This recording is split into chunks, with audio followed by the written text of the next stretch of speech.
มาสุขะครบทบข่าวใจมือหลิงแทงกำกันเนาะพี่น้องผู้บรรยายกันทั้งเซ็งเมื่อเร็วนี้ข่าวใจมือหลิงมาแผวก็ดีปอก8ก้องเงินในค่ะได้เนาะก็กะจำน้องคือคำซ้ำจำทั้งนำจำปูเหเนาะนี่ภายหลังคณะทันเนาะพี่น้องขอหันคณะเส้นด้านนั่นเป็นเส้นด้านกว่าทำนางจำปูค่ะนั่น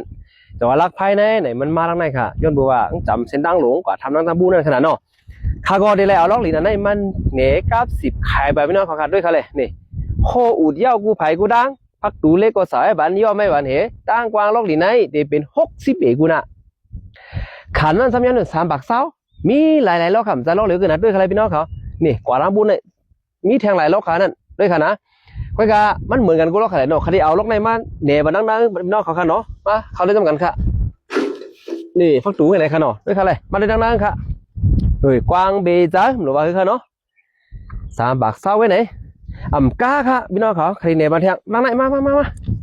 อันนี้อะไรดัง2 นาค่ะไหนลูกไหนเนี่ยดังบูนั่นจะเป็น3 บาทค่ะนี่ทางดังบูนอาหารลักเซาโฮนั่นค่ะนะนั่น3 บาทไว้ค่ะอันจับลอกในเนี่ยมีขายออกไว้ว่า3 บาทบอกดังบูนั่นก็อย่างนั้น3 บาทไรดัง1 ไผ่ใน3 บาทเศร้าไรดัง2 ไผ่ไรลักผ้าเหดังบูนั่นก็3 บาทเศร้าเหมือนกันดังลอกในนี่ลิไอสารพัดไหนเขาด้วยคะแนนพี่น้องเขา